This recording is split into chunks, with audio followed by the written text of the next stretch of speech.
What's going on, everyone? Data Report here for datareport.info with today's weather update. As you can see here, there is a major winter storm that is bearing on the California coast. This major coastal storm is providing heavy snowfall and blizzard conditions in the higher elevations of California. And in these regions, the snow elevation is actually very unusually low. Snow elevation is as low as 1,500 feet. That's right. Even parts of LA County, if you look really closely, parts of LA County in the mountains are mixing with heavy snow. And as you get higher up, the heavier the snowfall amounts. Let's take a look at the National Weather Service warning hazard. Now first, let's take a look at satellite. As you can see here, there is a little bit of energy here in the middle sections of the country that is spreading eastward, and we'll talk about that in a minute. But right now, the big picture is this system here that's ongoing in California that is producing snow. And here's the National Weather Service hazards and warning map. And as you can see here, there's a lot of pinks, purple. The pinks here are the winter storm warnings. The orange, those are blizzard warnings. There are still blizzard warnings in portions of LA in the higher elevations. Let's click on some of these and check this out here. What blizzard conditions are expected? Heavy snow, winds gusting to 80 miles per hour. That's right, 80 mile per hour winds and near zero visibility. Total snow accumulations from 6 to 12 inches, likely between 2,000 and 4,500 feet.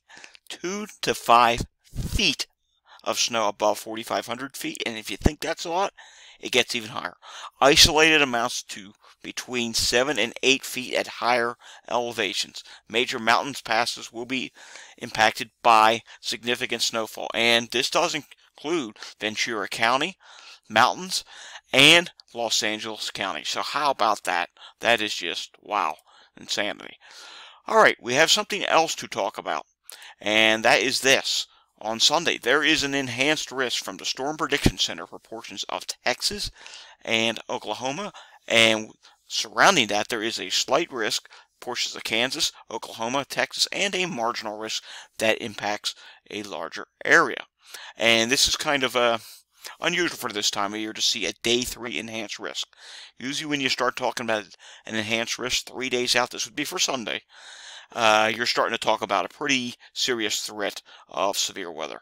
And at this point, it is probabilities of 30% within 25 miles that there will be severe weather in this area. And this is going to include strong gusty winds, a hail threat, and even a tornado threat.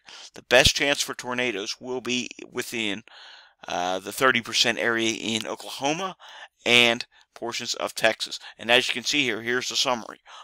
Isolated to scattered severe storms will be possible Sunday afternoon and evening from parts of west central Texas northward into southern and eastern Kansas. Large hail, damaging winds will be the primary threats, but as I said, there will probably be some isolated tornadoes as well along the dry line, which will be situated just south of the area of low pressure.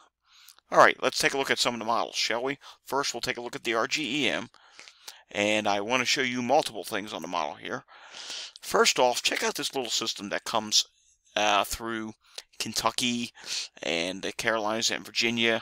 Look what happens here. It actually produces a little bit of snow across Virginia, Maryland, Delaware, and extreme South Jersey. We'll have to watch that. It's been trending wetter on the model, so there could be some surprise snow in Delaware and South Jersey, maybe even extreme Southeast PA.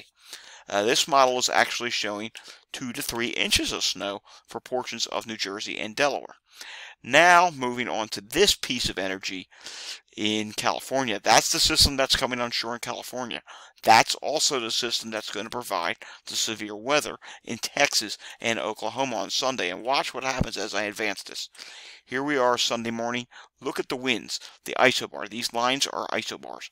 There is a strong south wind ahead of this system, which brings in warm, moist air. Look what begins to happen Sunday evening. Thunderstorms start to erupt along the dry line in western Oklahoma and northern Texas. And this is the area where you have to watch for potential tornadoes at the beginning when the storms are starting to first erupt as supercells. Now, this is a little bit west of the SPC in terms of where the enhanced risk would be. And it's only Friday, so they are definitely going to move that around a little bit. But this is something we really need to watch. And watch what happens as I advance this.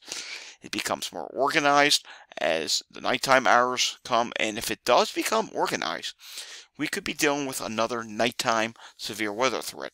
I don't like nighttime severe weather threats because people are sleeping at night and it's harder to get the warnings out. So if you live in this area and you're in the area that could potentially be impacted, you want to have a NOAA weather radio at the ready. I'm sure you probably already do, but if you don't and you live in this area, which is considered Tornado Alley, so you want to have a weather radio. That way you're informed of potential tornado warnings and tornadoes during the nighttime, and even severe thunderstorm warnings, because with a system this strong, we are going to be talking very strong winds. And look what happens as we continue into Monday night. Severe weather threat continues into Oklahoma and even portions of Kansas. I wouldn't be surprised if the slight risk and the enhanced risk are shifted further into Kansas.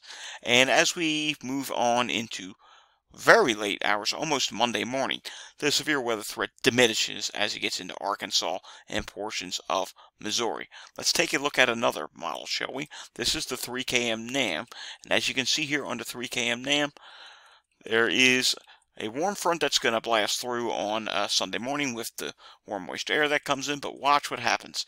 Here comes our system, Sunday afternoon. And you can see there's the dry line right there. The initial cells begin to form in Texas and Oklahoma, and it's those initial discrete cells that could be possibly tornadic.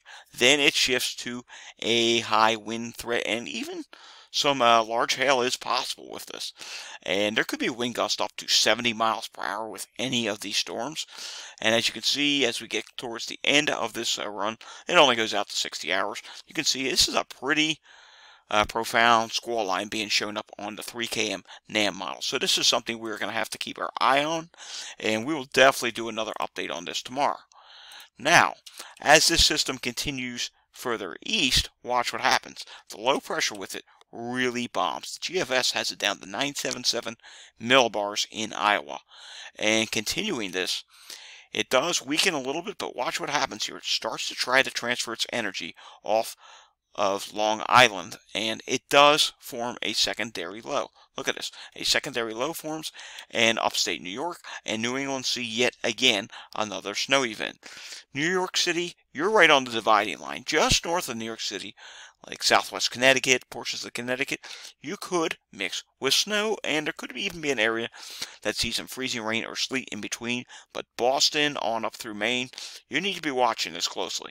This has potential to be a decent-sized snow event with, yet again, a 6 to 12 inch potential. And I'll show you the snowfall amounts real briefly here. Look at this. You get some pretty significant snowfall amounts. Don't pay too much attention to the green, because anywhere that mixes, it counts that as snow. So deduct that from the map. But if you zoom in here, you can see areas that are not in green, or areas that are further north and that stay all snow. You're looking at a good 6 to 10, maybe isolated 12 inches of snow. Of course, we'll have to refine these amounts as time goes on, but New York City, you may briefly mix in. Northeast Pennsylvania, again, you may briefly mix in or start as snow, but it will probably change to rain there. And down here in southern Pennsylvania, this is an all-rain event. After this, we have to watch the long range. There is the threat of yet another winter system, but it's really too far out in advance to discuss. All models have it, but it's just a question of the track. Could it go more north over the Great Lakes? Could it come up the coast? Or could it even track out to sea? Check back tomorrow on that one. Alright, that's it for today's weather update. Hope you found this video informative.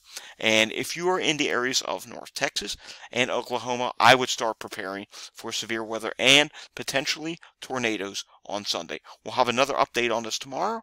If you like the content you see on my channel, hit the like and subscribe button down below.